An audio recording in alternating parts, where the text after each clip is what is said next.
The Brandon Peters Show may contain explicit language and detailed plot points. For more information on the show, stay tuned to the end of the episode.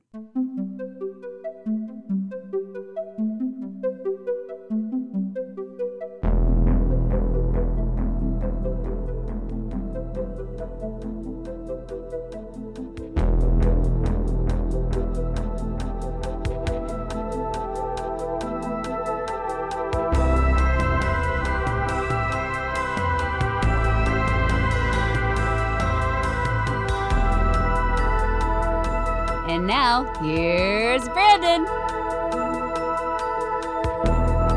Welcome to the Brandon Peters Show and the continuing adventures of the summer of 82 at 40. Summer of 82 at 40, a weekend by weekend look at the movies released during the summer of 1982. As always, for this journey from Forbes, it's Scott Mendelson. Hello, it's a pleasure to be here. Pleasure to close out May with the weekend of the 28th through the 30th, the final weekend of May, wrap it up huge. So we're completing a month here. This is crazy. This is a fun journey. I like going through a wild range of films, and granted, not all the things we're talking about have been wide releases, but it's neat to see that, like, we always like, oh my gosh, there's like 80 movies every weekend coming out. Well, pre-COVID, it felt like that. But there was always the case, it seems. There was always multiple movies coming out every weekend. Yes. Movies big and small, original and IP, which was still the case. I mean, not to get on my soapbox, but Hollywood makes this stuff even now. It's just a question of whether we, especially pre-COVID, take the initiative to go to theaters to actually watch them. Right. And if you're listening to this on Memorial Day weekend 2022, I can't believe Sonic the Hedgehog cameoed in Top Gun Maverick. I was weird. Not expecting that. That was weird. And it was right. Kill him off and not his own movie. That surprised me. Yeah, it was when Maverick flew through the ring to pick it up, and Robotnik came in, and it's a nice little crossover, though. I appreciated it. Yeah, yep. I did enjoy the scene where Johnny Knoxville was Maverick's co-pilot. That was pretty cool. That was good. Good stuff there. Done with less Paw Patrol, but that's a general sentiment. Right. All right. True. This on this episode here, we're going to take a look at a film from one of the folks behind Night of the Living Dead, a Raul Julia movie, and a William Shatner slasher movie, and Rocky Balboa's defense of the title. But first, let's take a look at the news that happened this week. It's the news of the moment. And during this week, Iranian troops reconquered, I'm going to murder this word, Khorramshahr. Close enough. Yeah. New owners headed by John McMullen by NHL's Colorado Rockies and moved the team to New Jersey under the new name New Jersey Devils. Leonard Maltin made his first appearance on Entertainment Tonight this week. He was a regular, right before, you'd have seen Leonard Maltin by now. If you watch TV, telling you about the movies coming up this weekend, what to see. The first papal visit to Britain since 1531 happened this week. And Spain became the 16th member of NATO during this week. Also, since happens in the state I'm in, the city I live in, the Indianapolis 500, Gordon Johncock beats Rick Mears by 0.16 seconds, the closest finish in Indy 500 history at that point. And actor Alexa Davalos was born during this week. It's the week that was. I do remember, I read, I forgot. Oh yeah, Leonard Maltin. That's how I think I knew who he was his appearances on Entertainment Tonight, because that stint lasted him a while, and his stuff. He had packaged things too, where he would be sold to local news stations. So he would shoot something just randomly, sell it to there's a package, and they're like, your local news would be like, oh, Leonard Maltin's got our picks for this week, and they'd cut to a pre-recorded segment of him talking about the movies coming out that weekend. When I was growing up, it was, in terms of the mainstream critics, it was Siskel and Ebert, obviously, It was Leonard Maltin, and that was basically it, unless you were knowledgeable enough to, know about Pauline Kael and people of that ilk. There's a Leonard Maltin Gene had Shalit, right? Yes, I'm sorry, Gene Shalit. Yeah. Did we ever take him seriously? I don't remember. No. Because I know Maltin had his annual movie review book. It was this big, bathroom-friendly tome about this big and with a gajillion paragraph-sized movie reviews. And I know Roger Ebert's annual movie yearbook, I don't think that started coming out until the 90s, but his big thing was that, he would reprint his full-length newspaper reviews. And that was a selling point back then, that, most movie guides that you would buy in a bookstore were, paragraph-sized reviews. Right. And probably an archive for their own personal records too. An easy way to do that. Double duplicate thing. I might as well sell it while I'm binding these things up for my own personal, because I doubt they saved a bunch on computers through all that time too. And even now, Maltin is one of the I mean, he's still around. He's still, active and somewhat of a celebrity on the scene. Yeah. And well, there was the one time, Scott, we went and saw the movie Wanted at the critic screening at the Chinese, and he sat by us, and he got up a third of the way from into the movie and never returned, but had a review posted the very next day. No comment other than we Secrets probably agreed on that review. Yeah, secrets of the trade. He's probably like, curving bullets, I've seen enough. That was one of those movies. At the time, I think this was your joke. I just stole it because you weren't writing at the time. Whereas, like, it was so derivative of other movies that it should have come with a works cited page. Right? Yeah, that was my. And at the time, haha, we're funny. It wasn't a good film, but I have to wonder, 14 years later, would I look upon a movie like that with fondness? And that it was just a ripoff of stuff that we knew instead of, a soulless nostalgic cash-in. Yeah. Because it's still, a $75 million star-driven, R-rated, new-to-you adaptation that opened with $50 million in June of 2008. Right. It's frustrating that the industry has evolved to a point where, it's. I used to not have to be happy when films I hated did well. Right. Just because, hey, it's a movie and it's doing well. There's no number on it. There's no colon and something else. Like, they didn't just remove the. Like, there was a time when I would not have given a golf clap to Yesterday, legging out to, $50 or $60 million because that movie is terrible. But because it was an original, non-franchise, non-IP, adult skewing, it's like, yay! People still show up to those. I wish they hadn't shown up to this one, but yay! People tend to show up to Danny Boyle films. It's an interesting thing. Like, it's true. We never talk about him as like we never talk about him being this marquee name director, but like people show up to his movie. So while I don't think people go seeing it's a Danny Boyle film, he knows how to hit that spot with like a populace to at least get some good earnings back on his movie. I think also something like 27 hours, 128 hours, which is very good, by the way. I think it was 127 hours, wasn't it? Yeah. Is that okay? We found the number. And that it was a cheap enough film that it didn't have to break records to break even.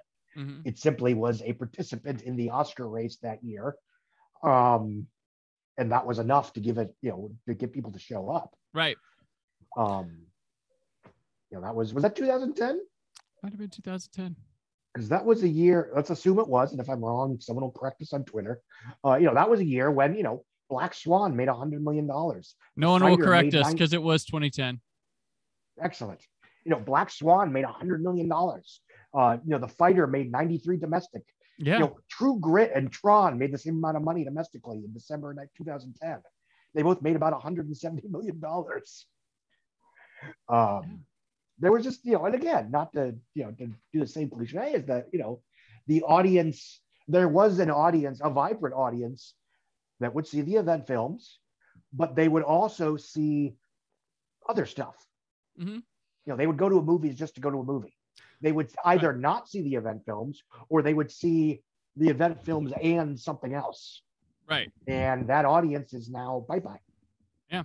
It was also in the slow climb of Netflix. Like Yes. that was starting there. It begins at like 2009, 2008. And then by the end of, Like we're here. 2015, 2016, bam, almost overnight. Yeah. The transition occurs and studio programmers are dead in water. Yep. And now you can only get so many people to subscribe. Like, Let's say I didn't warn them. probably joining the pro-life crowd so they can have more subscribers in the future. That's probably what they're doing. I've been doing the whole Bruce Willis and Die Hard 2 waving the fire torches thing for like 6 years. Yep. No, there's no landing lights. You're going to crash. Exactly, Yeah. Mr. Falcon. Yeah. Speaking of crashing, our first film, Midnight. Now the hour of horror approaches and the terror begins at midnight. Midnight, when the dead drink the blood of the living. Midnight, by the co-author of Night of the Living Dead. Now don't miss John Russo's Midnight. Rated R. Under 17, not admitted without parent. If you have a weak stomach, don't come. It's directed by John Russo, the writer of the original Night of the Living Dead. I saw him once at a convention. He looked kind of grumpy, but it's all good. It's based on a novel he wrote, and it stars Melanie Verlin and Lawrence Tierney. It's about a young woman fleeing her sexually abusive stepfather. She hitches a ride with 2 young men, but the 3 soon find themselves at the mercy of a backwoods satanic cult. This movie was labeled a video nasty in the UK. It was shot a few years before this. It was before it was released, so it had been sitting there. It had special effects by Tom Savini. The film he chose to do over doing Friday the 13th Part 2. I would love to know, and again, I say this without judgment, I would love to know his thinking behind that decision. Yeah, well, they're friends. It's a Pittsburgh film. It's a Pittsburgh film. Russo was on the crew of, Night of the Living Dead, George Romero, Savini and Romero friend. Like Savini hung around the Pittsburgh area, did films with them.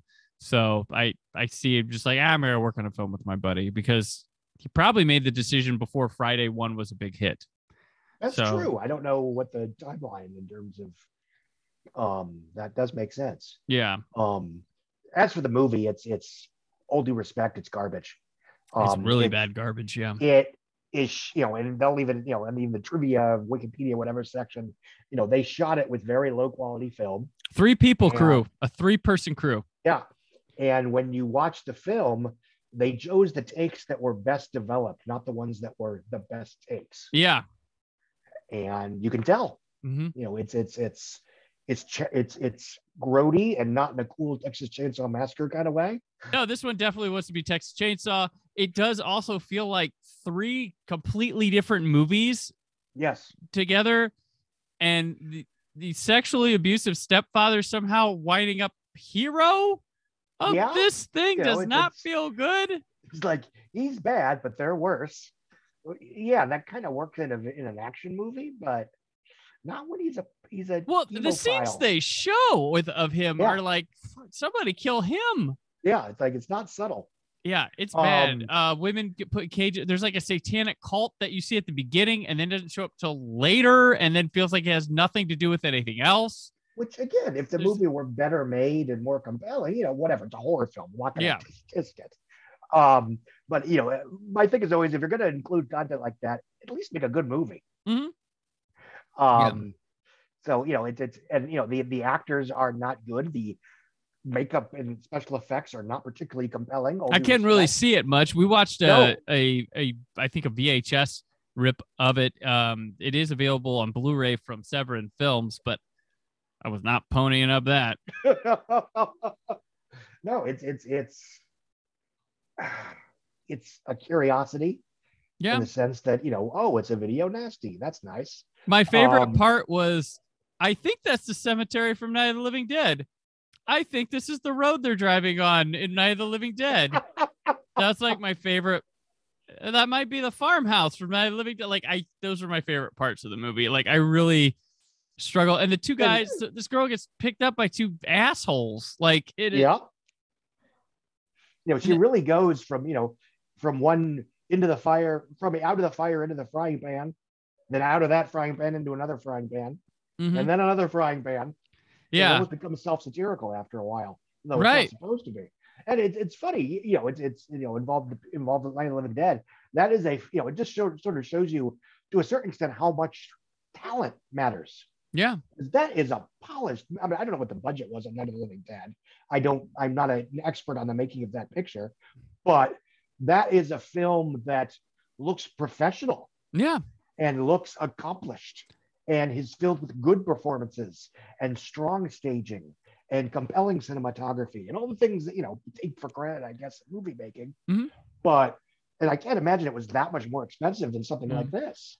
So like after Night of the Living Dead, like Russo and like Romero, like the people they made through the 70s before Dawn of the Dead, they made a lot of cheap films still. That's how they were building up their resumes. They made a movie called Season of the Witch, and Martin and a couple others, and they're all cheap movies, but they look better. Like Romero was the guy who had the talent in the group. And then there was a nasty split of him and Russo about Night of the Living Dead rights and stuff. And Romero went on to be a prolific horror director, beloved, like a lot of memorable films. Russo went on to allow his rights to go to other people and stuff. Like we have Return of the Living Dead. That series is because he lucked out on, because Dan O'Bannon took that up. He made a cult classic comedy zombie movie, which is awesome. That spawned a series, but Russo's name always could have from the creator of Night of the Living Dead, which he was one of them, or from the people who brought you Night of the Living Dead. He could do that, but his own personal projects, not much. It's watching it, and this is a reference that might make no sense, when people actually watch this in May. So it's funny. So Google, when you get a chance, Ethan Coen reviews The Tragedy of Macbeth. Okay. It's someone wrote a fake review of Ethan Coen reviewing Joel Coen's The Tragedy of Macbeth, and it's obviously it's a piss take. Yeah. But it's very, very funny. And watching this picture, it kind of reminded me of like if Romero actually reviewed this movie, that's probably what it would read like. Right.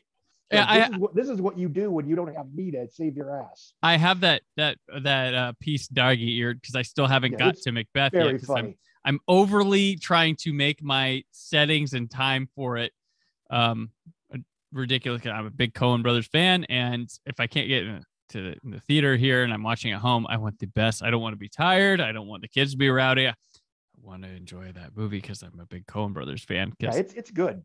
So I was fortunate to be able to see it at a presser. But so yeah, watch the movie, then read the review. Right. Although it's Macbeth, there are no spoilers. Right. Yeah, that's true. That's true. Sorry, that's Scottish movie. There are no spoilers. There are no spoilers. But yeah, the Midnight. There's racist cops in it too. Yeah. Sort of the Wes Craven School of Incompetent Law Enforcement. Right. Yeah. Yeah. Yeah, it's not a good picture. Not a good movie. Not a good one. Moving on to our second feature here is The Escape Artist.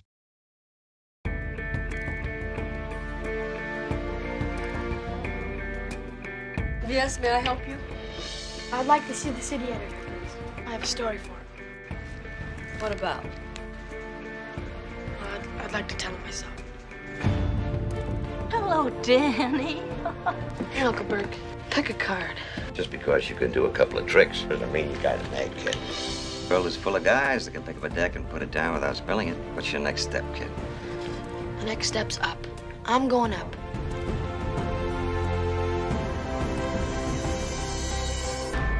He's the mayor's son. You can tell this guy's been in and out of the nut house. Where's the wallet, kid? I don't know what you're referring to. You heisted my wallet. Tell you what I'm gonna do. We're gonna have a little employment insurance interview here. How do you feel about breaking the law?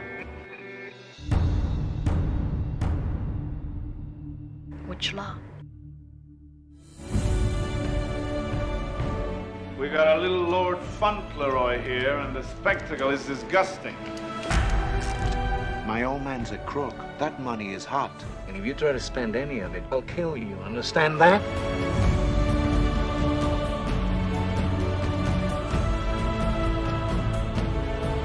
You know what you're doing is really dangerous. You could get hurt. Don't use my own jokes on me, kid.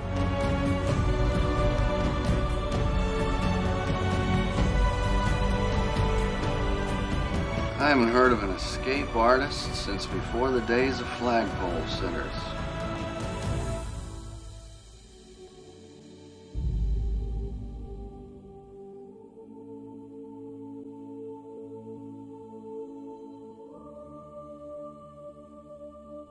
Here's the card you picked. The old card and the wallet trick. The old card in your wallet trick. Wonderful. Which is directed by Caleb Deschanel. His first film as a director, he was a very known cinematographer. Yes, he's the father of Zoe and Emily Deschanel, who both have had hit series on the channel Fox in the comedy and drama genres. It's written by Melissa Matheson and Steven Zito, based on a novel by David Wagner. Stars Raul Julia, Terry Garr, Griffin O'Neill, Emmett Walsh, E.G. Daly, Joan Hackett, Harry Anderson, and Desi Arnez in his final role. And it's the only time he's ever credited as Desidero in the film. It's about the young and self-confident Danny, who bluffs at a local police station that he will escape out of prison within 1 hour. What follows is a flashback about his childhood with his uncle and aunt, which are vaudeville artists themselves. We also follow the problems of Danny with the corrupt son of the mayor. So I watched, watching this one, there's this weird thing that comes with the 1970s that's still hung over here in early 82, where there are movies, feature films that look and play like TV movies. And this is one of them. Like, this would have been probably a average Sunday night movie. It's a theatrical release. And I feel bad, like Caleb Deschanel, he's known for like good cinematography and stuff, but like, this ain't it. I will say the joy of this one comes from the fact that Raul Julia is just an actor. You love seeing someone say action and then just watching him go to work. Like, he's one of the best there ever was. I don't think people really appreciated him fully till after he was gone. A lot of people were introduced to him as Gomez Adams and had a little bit of fun with him through the 90s, but going back and look at everything he touches, it's just like, man, that guy was gold and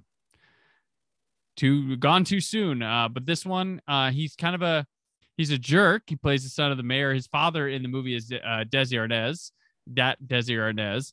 And he's using this little kid who is knows stuff about escape artistry and stuff. And you'd think the movie would be about magicians, escape, and it is really not.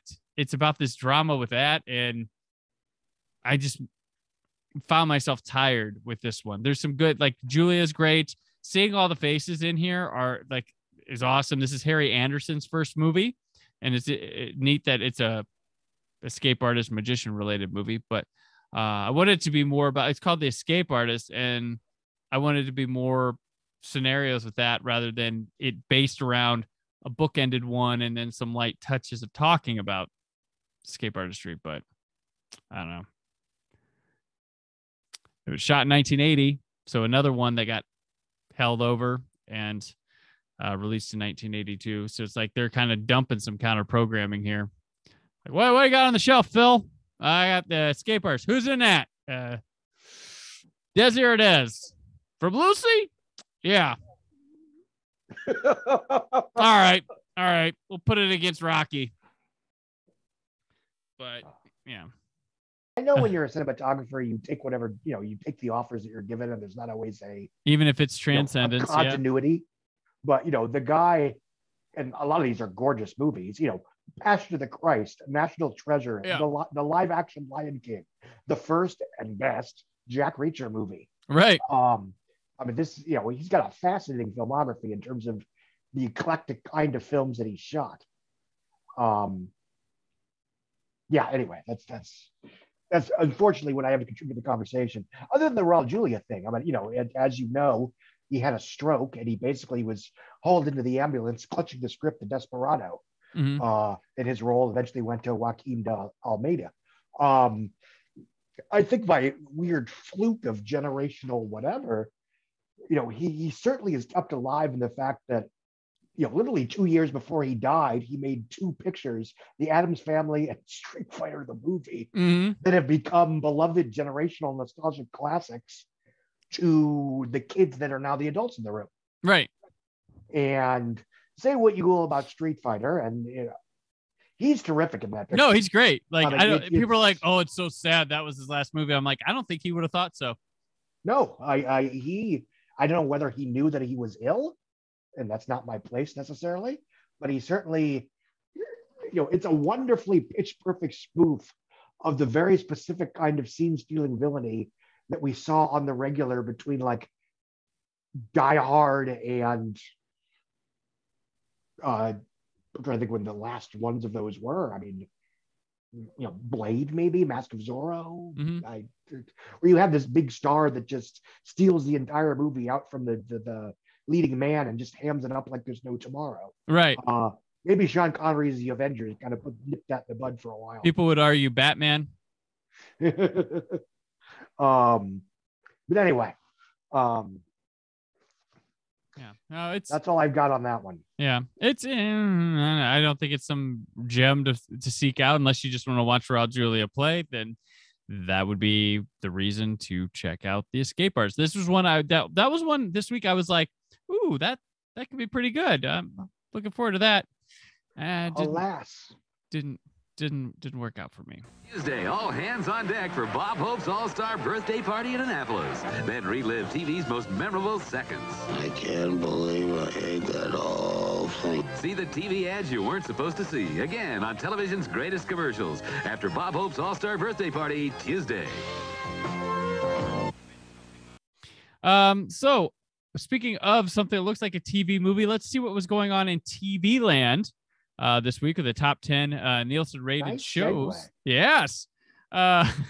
So the number one watched program in America this week in 1982 was TV's Greatest Commercials on NBC. That was underwhelming. Number 2, Paper Dolls on ABC. Number 3, Give Me a Break on NBC. Number 4, The Legend Walks Far Woman on NBC. It's a real thing. I had to look it up. I'm like, was that correct? Like, it was. Number 5, Bob Hope's Birthday on NBC. Number 6, Different Strokes on NBC. 2020 comes in at number 7 on ABC. Too Close for Comfort finishes 8 this week on ABC. Hill Street Blues, we got a number 9. That one jumps in on NBC. I've been waiting for Hill Street Blues to show up. Yep. And number 10, The Facts of Life on NBC. NBC just dominates this week here, but I'll tell you something you never imagined hearing today. CBS with 0 shows in the top 10. Yeah. It's a different time. I was like, so NBC had like 8 of the 10 spots. Brandon Parkoff at NBC yet? I think that, no, he was, because here's a fun fact. My name, I'm born in 82, this very year. My mother selected my name because of Brandon Tartikoff. Really? She liked that name. No idea. That's where it came from. I didn't feed that to you. No, she did bump set spike. But no, that's where my name came from. Because if I was going to be a girl, it was going to be Brooke, and then they found out I was going to be a boy. And she didn't know, and then they're like NBC. So I think he was very recently the president of NBC, and didn't hear that name quite often. And that's where my name originates. Was Brandon Tartikoff for NBC. Yeah, he passed away. Jeez, 25 years ago. Yeah, long time ago. So I was 15 at the time. He was like, "Son, time to take the Brandon torch. Go forth, do your thing, and create a podcast when you're older and talk about me." When you're reflecting on 40 years on one of my he died terms. at 48. Jesus. Ooh, gosh. I did not know this. I mean, anyway, whatever. May I surpass that age? But yeah, that's the week in TV. Yeah, I like seeing Hill Street Blues in there and Facts of Life. I didn't realize. I remember Facts of Life popular, but top 10 show. It's yeah, not something realized. But I mean, even back then, like we talked the top 10 here, but back then being probably in the top 30 was great. Like, because ratings were just. Now, do they even matter? Like, how much do they matter? Yeah. Oh, that's, again, not to get on a soapbox again, because I'm trying not to do that on every episode. Yeah. But yeah, I mean, that's if ratings don't matter and box office doesn't matter and hard transactional VOD and physical media doesn't matter, then what is it all just about what trends on Twitter? Yeah. Which isn't real. That's not much of people. It's a small percentage. And because it's funny because there's the toxic fandoms love to point to numbers and all sorts of things. But like with TV shows and stuff, they're like, oh, look, it's like I'm being a Doctor Who fan and the BBC still that show still has the old mold of it's on television. It has ratings overnights. Those are important to the BBC and the ratings are small. But like the show still finishes in like the top 10 and stuff, but all the ratings are down. Like every show is down. Like its numbers are minuscule, but everything has. Like streaming has really started to hit over in the UK and the numbers are reflecting. But they're like, look, it's the lowest rated in the history of like, no, but like everything's low rated. Look where it's finishing. It's still finishing anywhere in the top 10 to 20. And that's for programming throughout a week. I remember in May of '99, NBC not finally, I mean, it's a great show, but they canceled Homicide after 7, frankly, lowly rated seasons. And I think it was doing like 10 million a week at that point. And that was at that point, especially because it's been on so long and, people want raises, yada, yada, yada. It was, time to cut the cord. And ironically, the show they replaced it with didn't even last a season. Yeah. Well, I don't even remember the name of the show they replaced it with. I believe that was like CW when they replaced Veronica Mars with Reaper and that. Yeah. Oh no, that went to really low rated seasons. Yes. Really low. The thing that allegedly killed Veronica Mars was the Pussycat Dolls. It was a reality show of some kind. Oh yeah. The Pussycat Dolls. And I think, and please don't, it was a matter of, it was either that or Everwood. And Everwood got the stay of execution. Yeah. And to be fair, it ran for 4 seasons, ended on its own terms, and yippee skippy. Mm-hmm. Yeah. And I remember when things got canceled, we got angry, but then we moved on. We found new, and there was no, and it's again, I mourned Veronica Mars at the time, but like, look, they let it go. Plenty of shows like Arrested Development, Hannibal, Veronica Mars. At some point, it's not a matter of the network canceled this too early. It's a matter of they let it run for 3 years despite nobody watching it. Yeah. Thank you.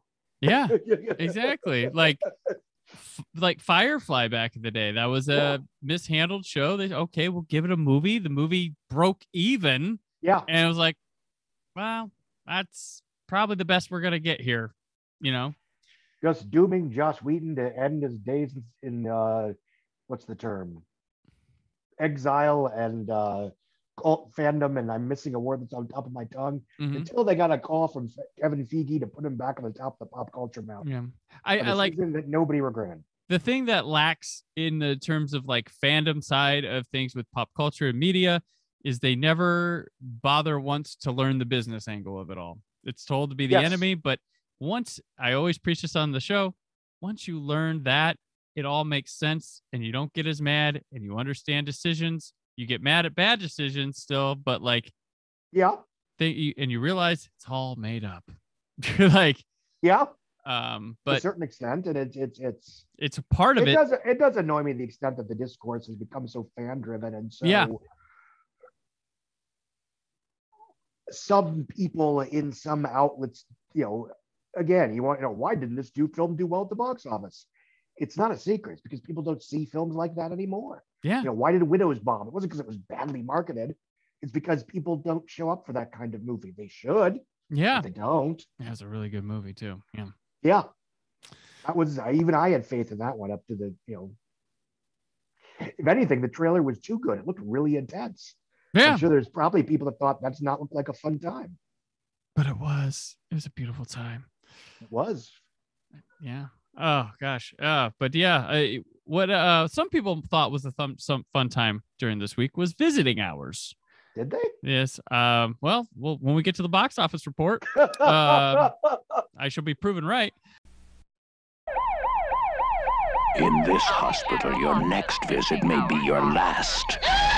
All visitors, please leave the hospital. Dr. Len wants...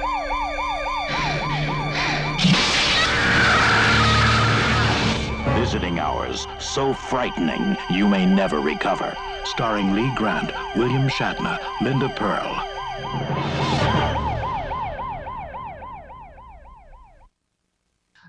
Directed by Jean-Claude Lord, written by Brian Taggart, who you might know it wrote V, The Final Battle, Poltergeist 3, Of Unknown Origin, The Omen 4, Trucks, all your classic sequels that people... Wow. Trucks, which was the Maximum Overdrive made for TV sequel.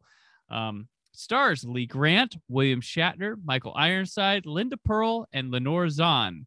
Lenore Zahn was the voice of Rogue on the X-Men cartoon, which is kind of nifty. Didn't know she plays the curly-haired girl that fancies Michael Ironside in a scene. The movie's about a deranged, misogynistic killer who assaults a journalist. When he discovers that she survived the attack, he follows her to the hospital to finish her off during visiting hours. That was I added. It kind of goes off the. It's not quite a straight line as that. As that's not, to my surprise. Right.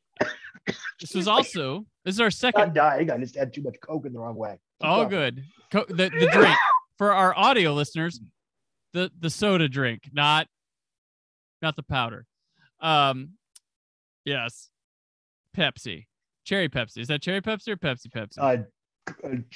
Cherry Pepsi, zero sugar. Not a sponsor. But this can be. I can use the freeze cans. Another video nasty this week, and this one actually it aired on ITV in 1989, and they got a big old fine for it. It's another Canadian slasher in the vein of My Bloody Valentine, Curtains, Happy Birthday to Me, and this is Michael Ironside's big get after Scanners broke him out. This slasher feels like someone was like, all right, we're going to make one for the adults.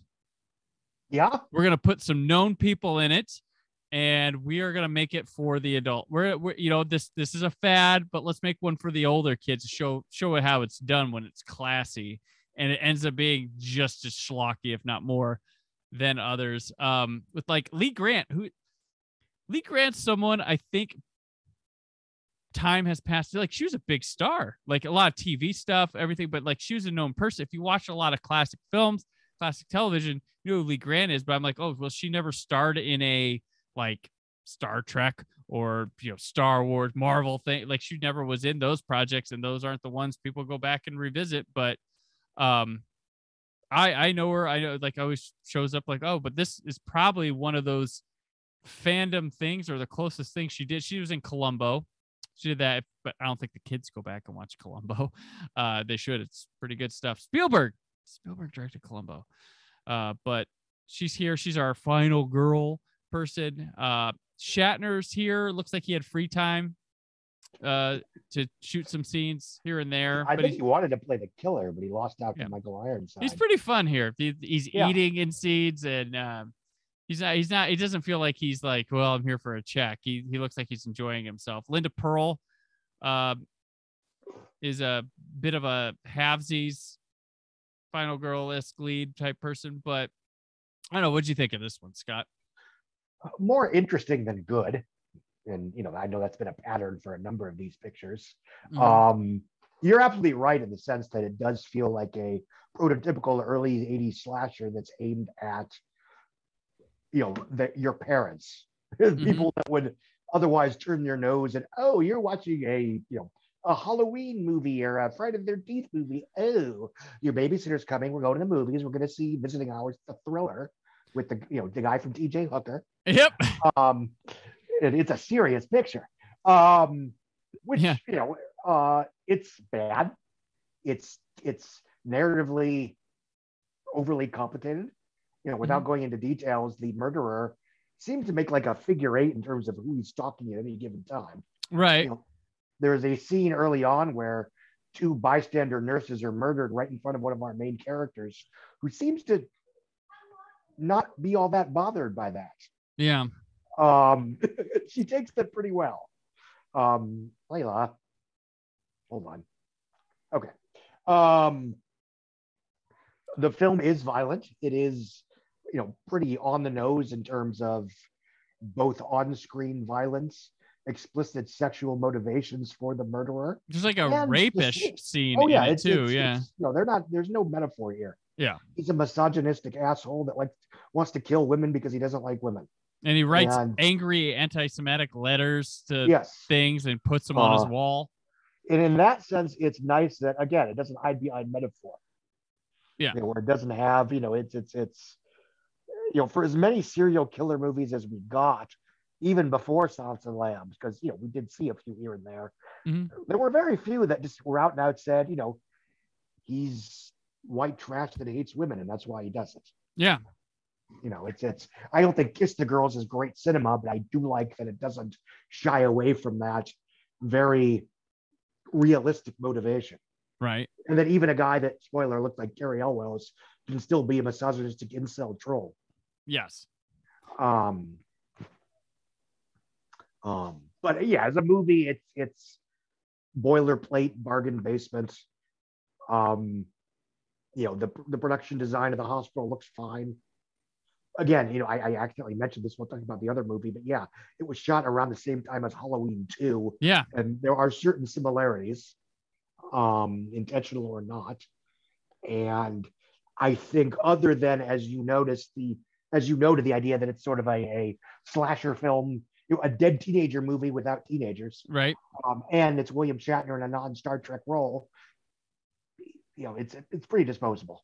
Yeah, and they added one to the pile rather than putting one on top of it. Like, they just this is what it seems the aim to be, which is it's a fascinating curiosity. Like William Shatner in a slasher movie, I would say Lee Grant in a slasher movie, but she probably did a lot of TV movies that were topics like this, just not as vicious and gruesome. Potentially, Linda Pearl surprised me in it. Like, she's so young, and then she comes home has a child, and I'm like, oh, okay. Character's a little bit more fleshed out than I thought would be, but yeah, it's weird. Like, they constantly back and forth on the hospital. Michael Ironside, it's weird character because he's wearing all this like leatherish stuff. Like, he's into something. There's the whole sequence with the girl with the curly hair that survives one of his attacks that he rapes or whatever. He's not good at killing people. Yeah, she is into him, and I'm like, how? Like, he's sitting there, he looks just haggard, grotesque and stuff, sitting in a diner, and she's all like, ooh, look at this guy. Like, he doesn't even look like a bad boy. He looks like he's going to kill you. Yeah. If you walk down the wrong alley with him. Like, they maybe went a bit too much over the top with him. I do like, for a slasher movie, when Lee Grant is attacked in her home, I think that's pretty well done. Like, because it's a whole lot of how's she going to get out of this? But they do add the typical LA thing of like, help me. It's like, oh, don't listen to that drunk. I agree. We're not going to help her. But yeah, there's some cool stuff in there. And you mentioned Halloween 2. There's the pulley system thing that Halloween H2O ends up using in that one too. So there's that. But yeah, visiting hours, it has always come on Blu-ray and DVD packed with a movie called Bad Dreams, which is really interesting. It's a kind of a Freddy knockoff with Jennifer Rubin and what's his name? The guy with the kind of burned face that was in a lot of B movies in the 80s. Can't remember. Played the principal in Rob Zombie's Halloween. Now that I remember it. Give me a minute, I'll look it up. It's called Bad Dreams? Bad Dreams with Jennifer Rubin. Okay. Who never really broke out after Elm Street 3. 1988? Yep. Bruce movie gets Abbott? Nope, not Bruce Abbott. Cameron, Richard Lynch. Richard Lynch. That is it. Richard Lynch. Oh yeah, that Yeah. name is familiar, as is the face. And E.G. Which Daily reminds me- was in that movie too. Or no, she was not in this movie. She was in she was in the Escape Artist that we talked about just a second ago. But yeah, so Visiting Hours, yeah, it's of the 3 films we've talked so far, I would say this one is the one to watch, but we're gonna get to by default. Other one by default. Thank you, Charlie Tuna, and hello again, everybody. Welcome to America's Top 10. Let's turn right to the action on Billboard's Pop Singles Chart and check out the 10 biggest hits this week. So now moving on, what was in the Casey Kasem top 10 of the top 40 this week? See what moved around here. I'm gonna note sniffing the top 10 here is Asia's Heat of the Moment. I'm gonna be excited when that one jumps in. Number 10, Get Down on It, Kool and the Gang. Staying at number 10. Staying at number 9, Did It in a Minute, Hall & Oates. Moving up from number 11, Always on My Mind by Willie Nelson. Moving up one spot, Don't You Want Me by the Human League. They're getting there. They're climbing the charts. At number 6 again is The 65 Love Affair by Paul Davis. Staying at number 5, The Other Woman by Ray Parker Jr. Number 4 again is 8675309 Jenny by Tommy Tutone. Again, number 3. We have no movement in the top 5. I've Never Been to Me, Sharp by Charlene Duncan. Number 2, Don't Talk to Strangers, Rick Springfield. And Ebony and Ivory for the 3rd week straight by Paul McCartney and Stevie Wonder. I hope that does not take over the whole summer. I'd like to see some movement of songs. Hence why I added Asia's Heat of the Moment, sitting there at number 11, hopefully jumping in the top 10. Vangelis is out, as we had mentioned. They hit number 1. It dropped fast. Well, if this podcast goes well and you want to do a sequel, I heartily suggest doing, and I might write about this if nobody otherwise, the first 15 or so weekends of 1998. Oh, okay.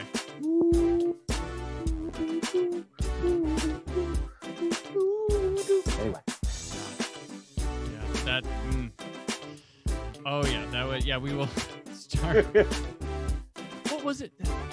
What was the song that I did? So, a few weeks back, a while back, I did. Oh, Savage Garden's Truly, Madly, Deeply was the last number 1 song before that took off. I believe we did the music video for that. It was either the song that knocked it out or the song that was the last number 1 song before that took off. I think it's the last number 1 song before it took off or something like that. Because it has like a record for not staying at number 1, but like staying on the charts forever. Oh. But, yeah. This guy is a wrecking machine. Now, it's time for Rocky to face the challenge of his life. For the first time in my life, I'm afraid. It's time for new allies, new enemies, new dreams, new tears, new danger, new courage, new love, new excitement. It's time for Rocky 3, rated PG. Now playing at specially selected theaters. All right, so I'll stay on the charts forever. Rocky 3 is our big movie of the weekend and probably the month for May. Directed by Sylvester Stallone, written by Sylvester Stallone, starring Sylvester Stallone, Talia Shire, Burt Young, Burgess Meredith, Carl Weathers, Tony Burton, Mr. T, and Hulk Hogan as Thunderlips. In this one, Rocky faces the ultimate challenge from a powerful new contender and must turn to a former rival to help regain his throne as the undisputed fighting champion with the Eye of the Tiger. So here we are with Rocky 3, the movie that is an odd space where it's a movie that's about exactly what it is. It's weird. It's kind of an amazing thing because this movie is about Rocky being larger than life now, in excess, overdone, going through trials, tribulations, and like that's what this movie is with the Rocky franchise from 1 and 2. 1 was it's a great film. 2 is pretty damn good and close to what number 1 is. Like it stays in that wheelhouse. It doesn't force status quo in Rocky. It just shows that everybody went home and you have this huge memory Life that you went want to on. hang out. Life unfortunately went on. And Yeah. that's part of the genius of Rocky 2. And here we are with Rocky 3, and this is jumping. Rocky 3 is the one where it's sort of, I would argue, Rocky 3, when you think of the franchise, not necessarily, what's your favorite Rocky movie or whatever. Mhm. When you think of the franchise, to me, Rocky 3 is the definitive Rocky picture in that it's certainly a more modest balance between realism and fantasy than either the first two Rocky films, which are straight dramas, and Rocky 4, which is a cartoon. I mean, that's neither, I'm quite fond of Rocky 4. It's no secret, but it is a cartoon. It's a 90-minute music video with a few dialogue scenes thrown in. It's this movie, but like, what kind of fat can we trim and just have all the action? Yeah. And, it's a shorter picture than the first two, I think.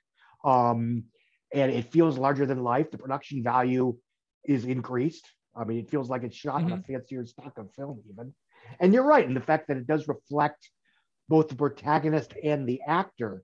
Sylvester Stallone had gone from this, hard scrabble, starring in porn films to pay the rent, held out so he could write his own movie rather than taking the bigger paycheck for the first Rocky. And of course, he bet on himself and it paid off in spades. But pretty much every movie he made other than Rocky, with one exception, which I'll get to in a second, was a flop. Victory was a flop. Night Hawks, which I love, was a flop. Paradise Alley was a bomb. Fist. Rocky 2 was a hit. Yeah. The only other non-Rocky success he would find really up through the 90s, Cliffhanger, with a couple of, arguable exceptions, were the Rambo films. Which debuts this very year. Yes.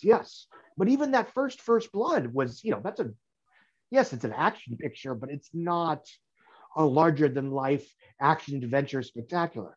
It's a survivalist drama. Yeah. And that was sort of his first non-Rocky hit. And if you look at Stallone's filmography from 1976 to Cliffhanger in 1993, again, it's not to say they're all bad films. I'm quite fond of Oscar. I think Night Hawks is fantastic, but commercially successful they were not. When Cash made money, but it was very expensive. Cobra was a modest hit, but it was terrible. When people think of Stallone's politics, whether they are accurate, that assessment is accurate or not, they think of Cobra. Right. When they think of, that movie is as stereotypical an 80s action film as you can think of, both in terms of its politics and in terms of its, lone wolf, I work alone, I dress in black and wear earrings with sunglasses, and, the bad guys are so awful, they're basically, slasher movie villains. That's Cobra. It makes Dirty Harry look like, an ACLU wannabe picture. To a certain extent, when you want to talk about the modern movie star, Sylvester Stallone was someone that couldn't open an envelope outside of the Rocky and Rambo films, pretty much from 1976 to 1993. And aside from a few good years in the early 90s, Cliffhanger, Demolition Man, et cetera, really couldn't open, after that was basically almost box office poison outside of periodic Rocky and Rambo films, but he was still of value in those pictures. And, by the time, when, Rambo First Blood Part 2 and Rocky 4, they both made 300 million worldwide in a 6-month stretch. And, Rambo came out Memorial Day 85, Rocky 4 came out Thanksgiving 85. They both made about, Rambo made 150 domestic, Rocky 4 made 128 domestic, which is, the biggest of the Rocky films. This is a time where Star Wars is done. Batman's still a few years away. We've had no diehards, no Lethal Weapons. Terminator is just this cult movie that people kind of sort of like Stallone in. Right. Indiana Jones, you had 2 movies and maybe you're done. Ghostbusters is just 1 movie. Beverly Hills Cop had 1 sequel and maybe you're done. So by default, Rocky and Rambo are the biggest franchises in Hollywood, which means by default, Sylvester Stallone is the biggest movie star in Hollywood. Yeah. As far as the film, it's weird because I saw this when I was a kid, and even before I knew why it bothered me that the film was basically about why Rocky Balboa, this rich white guy, deserved a second chance over a bunch of up and coming fighters, many of whom were black. Yeah. And it's like, okay, you had your shot. Why do you deserve to have your title back? But even so, even before I was old enough to really understand, it sort of bothered me, the idea that they villainized Mr. T's character by having, basically proposition Rocky's wife. Oh yeah, yeah. And again, it's ringside talk. It's in context, whatever. But even before I knew better, it sort of rubbed me as kind of iffy. I don't think the film is racist. If anything, I think it's refreshing how upfront the racism of Burt Young's character is, so that he, of course, can be shot down and made, not to see the light, just to be made a fool by Rocky, by Apollo Creed, and by the people around him. But there is a certain great white hope subtext in the film that I think the first two films were able to avoid, for better or worse. Right. Yeah, I Rocky 3 is just it's really interesting because it's in this gap where it is. I think there's a lot of Rocky 4 praise that that's like here with it. Like this is kind of forgotten, but I think when people remember some of Rocky 4, they're remembering a lot of this movie too. And because like Eye of the Tiger comes from this movie, not Rocky 4, even though it's played in Rocky 4. It's montage crazy again. And I don't know, this one for me too, this is the one where it makes it feels like Rocky's like an actual person in real life. Like it really makes him feel like he is a weird entity in pop culture where it feels like he actually existed somehow, and he doesn't. But the way Stallone sells him in this movie in particular, like there's the statue that gets unveiled in this movie that really was there for a long time. Like it really there. The marching band plays the Rocky theme. So that theme exists in his world. It existed in ours. And there's advertisements that look just like genuine with Stallone. The picture, like he did a really good job on the fake marketing stuff that exists in this movie. He took his appearance on the Muppet Show, throws it in here to make it like Rocky. He feels like a real person in a way that he felt approachable and grounded in the first two films, but this one he feels like a real celebrity. And this is also one of the last times that's not fair because it's in comparison to Rocky 4 and 5, he feels more like a three-dimensional human being. Mm-hmm.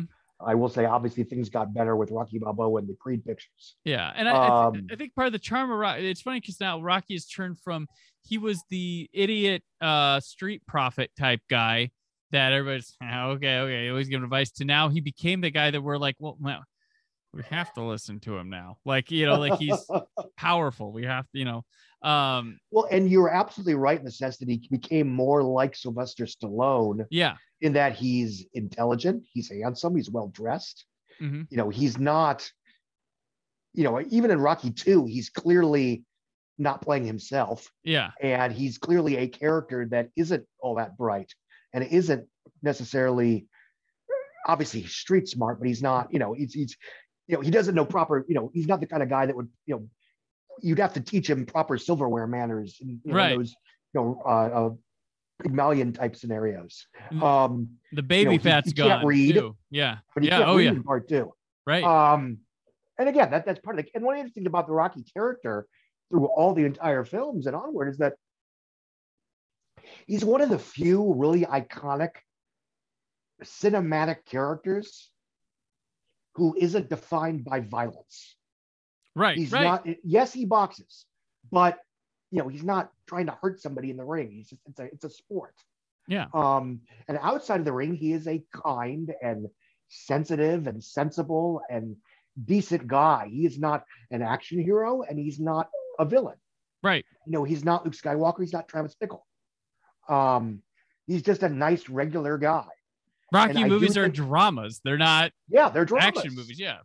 And I think that's a huge reason why these films have stood the test of time and why they are still as popular as they are. Mm-hmm. You know, they are, yes, they're aspirational to a point, but they do focus around blue collar characters that more or less, give or take Rocky 3 and 4, remain relatable, you know, just like me kind of people. Right. And also who are, again, very nice and kind. And, you know, Rocky is a role model. Mm-hmm. Not just because he got the chance of a lifetime and went the distance with Apollo Creed. He's a nice guy. He's a decent person.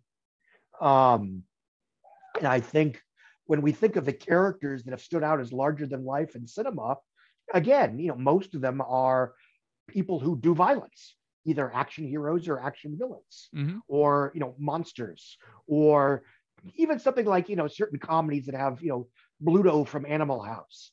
Right. You know, we can argue how problematic he is, but he's not, you know, even if he's not a villain, he's certainly not the hero. Yes. He's not a role model. And I think that's something that's always set the Rocky films apart, then and now. And I've been talking for too long, so I'm going to let you jump in.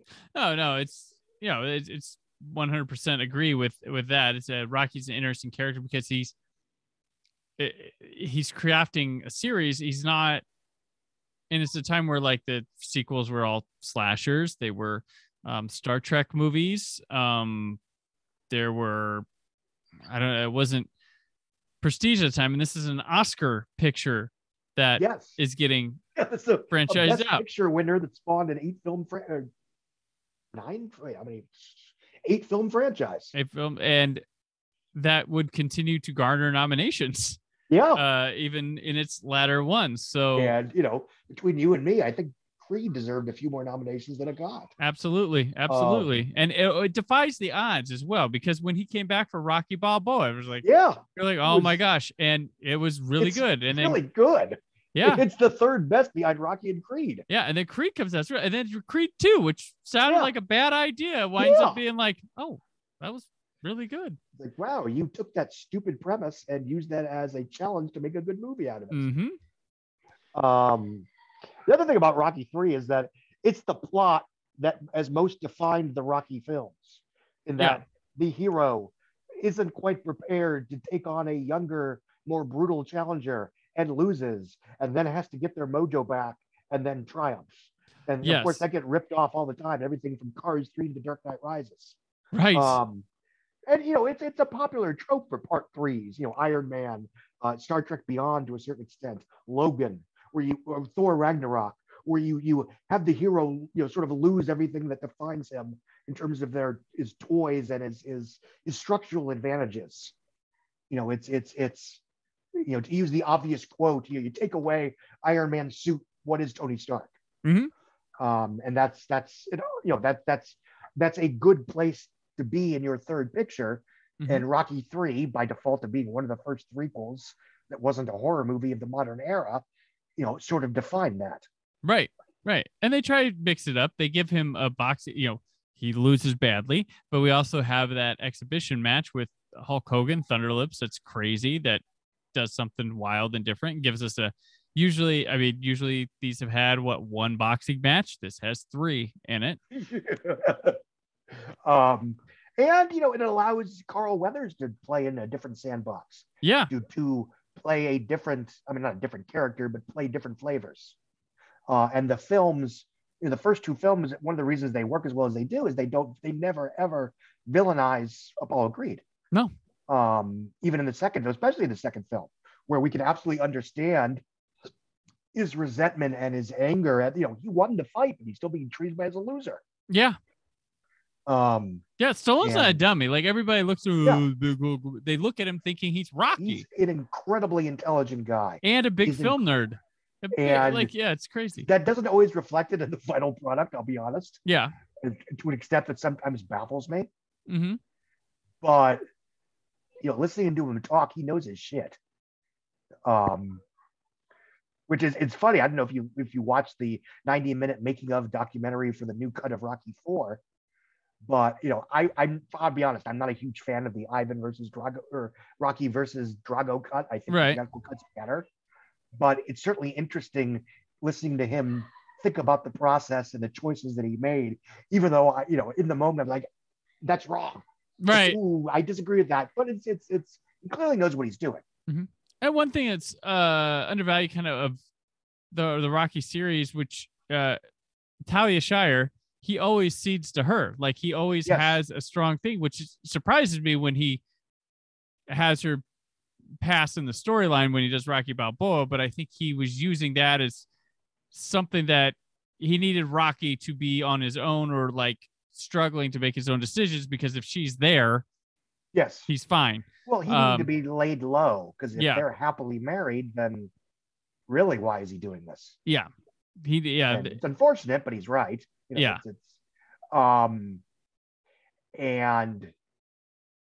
sorry, I lost my train of thought. Yeah. Please keep going. Yeah, no, she's done up here. She's like a stone cold fox in this. So, but I always kind of thought Talia Shire was kind of cute, whatever. But even though, even in the Godfather movies, but she's a good actor too. That's the thing too. Oh, nepotism, but no, she's actually worthy of, and she's been a very prolific producer as well. Throughout producing some pretty important movies. But yeah, she's always a strong suit here. They say farewell to Burgess Meredith here, because what's Mickey gonna do every film? That's, it makes sense. It's kind of like I talk about, like, a lot of people got angered in Scream 2 when they off Randy, but what was he gonna do? Show up and say rules every fucking time? Like that was all he like.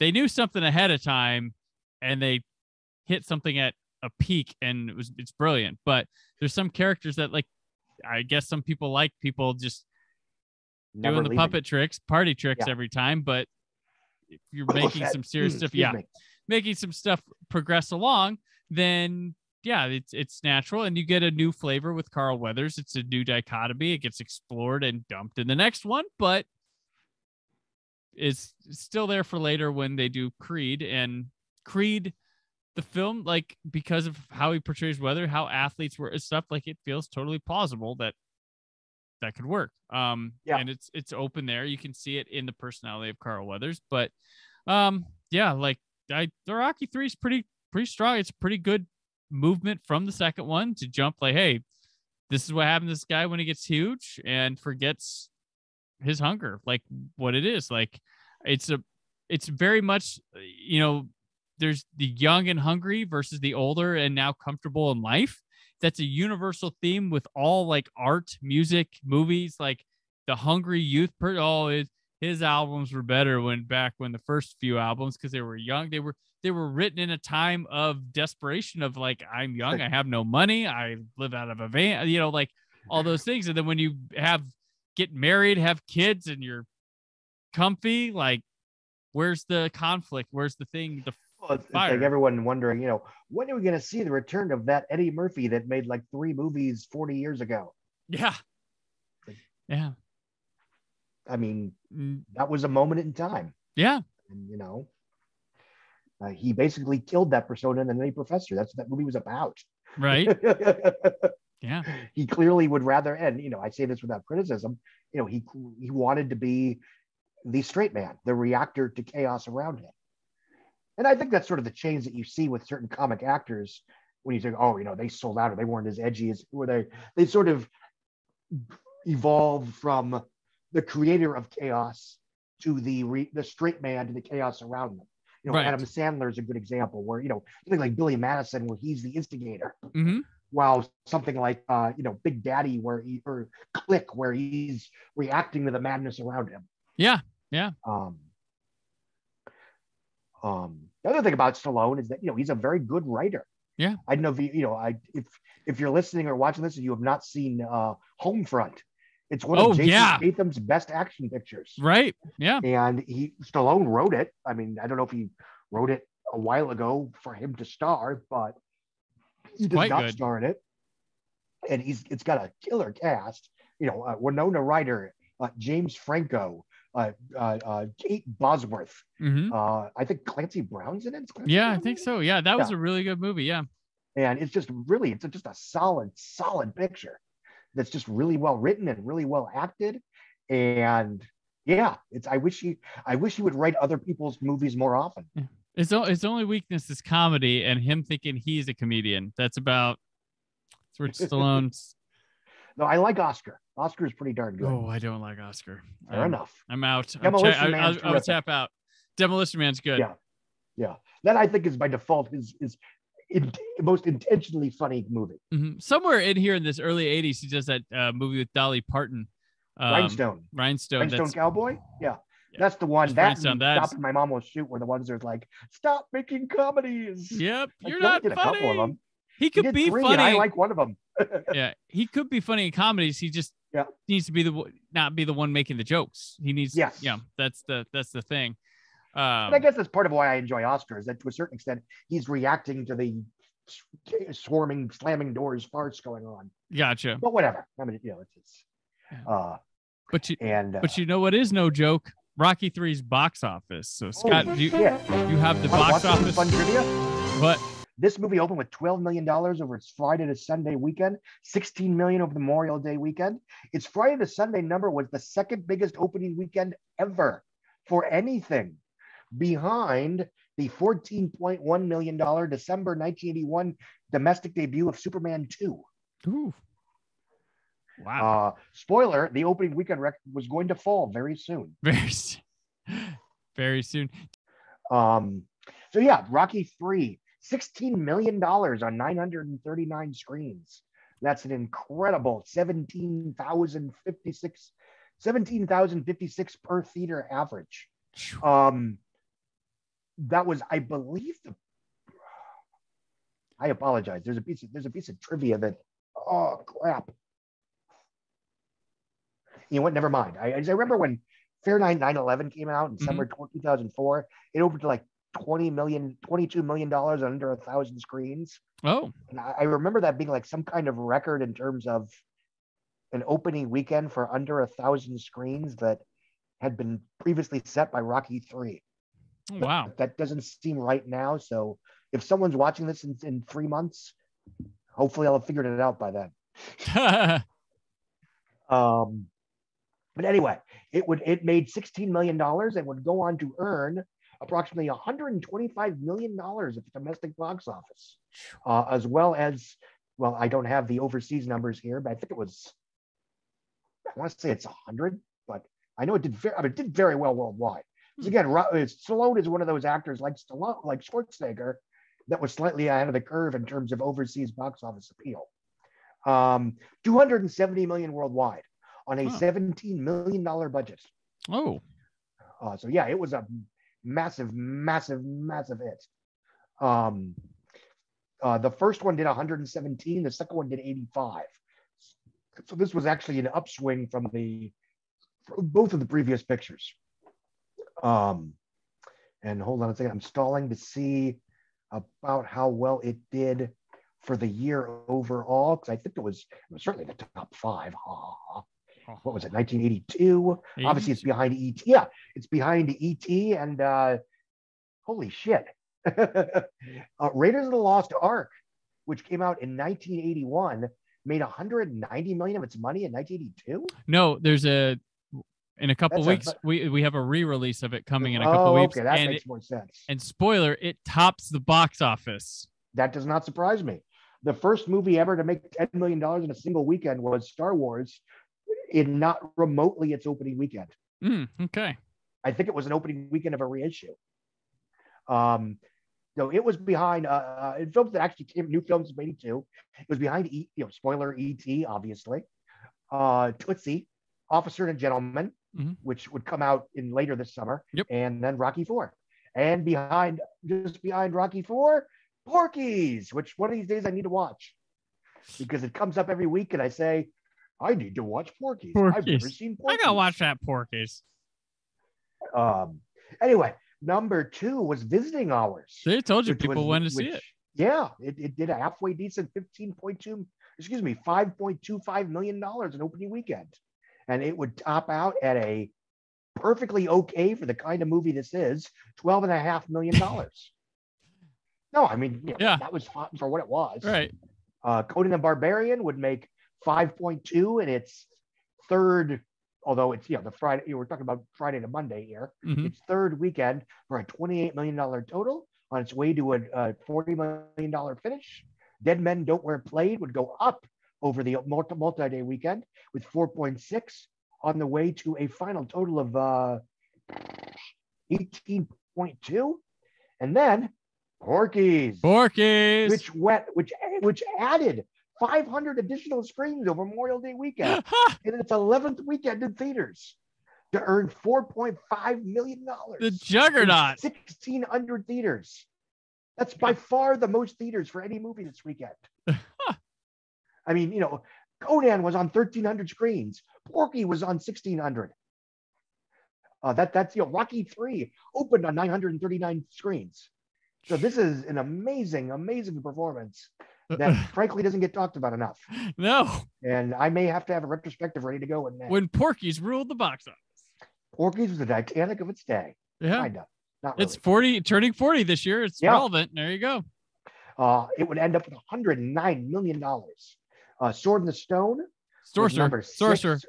Not Disney. Sword in the Sorcerer, sorry, yes. Would make $2.6 million for a $17 million end of 6 weekend total. This movie's a solid hit. I always saw Sword in the Sorcerer as this like junky little B movie, but I'm like, this thing's making some money here. Sticking around. It did $36 million, which is frankly on par with Excalibur and Conan. Yeah. I absolutely agree with you. That it's not one that tends to be talked about in that same bubble. Like it's getting a after when this airs, it'll already have come out, but it's getting a 4K Ultra HD Blu-ray release this year, and it never got released on Blu-ray even. Like it skipped that format. So yeah. That's another one. I think I saw it once many years ago, but I clearly need to watch it again. Because that's interesting to me. The Road Warrior would make $2.4 million its second weekend for a $5.9 million total. Chariots of Fire would still be in the top 10 with a $1.7 million weekend and for $56 million total after 36 weekends in theaters. And by this point, it had won the Best Picture Oscar for 1981. And rounding out the top 10, Fighting Back. Oh, that's right. Victor Victoria was 9, and then Fighting Back. Victor Victoria was 9 with 1.5 for a $19 million total, and then Fighting Back dropping 25% despite the holiday weekend for a $3 million 11-day total. Yeah, that's and we're almost getting there to where everything's going to have at least made $1 million over the weekend. We're slowly getting to that by next weekend. Yeah, the top 10 will have all made at least $1 million. There we go.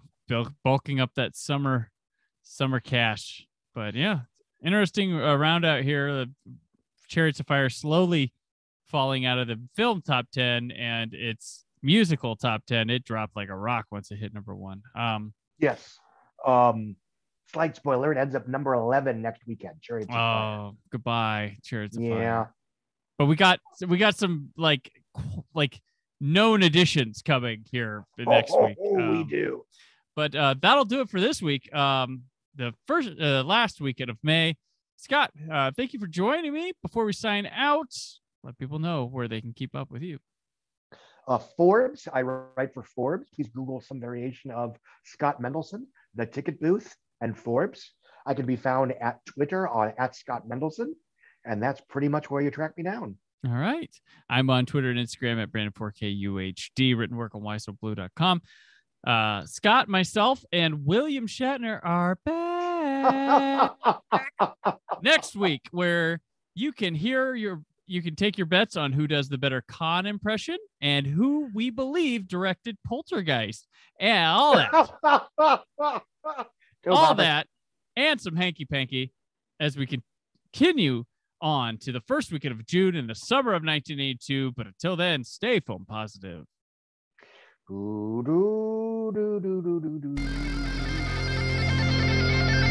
summer of 82 at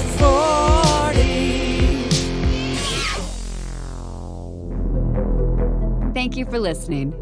The Brandon Peters Show is a Creative Zombie Studios production.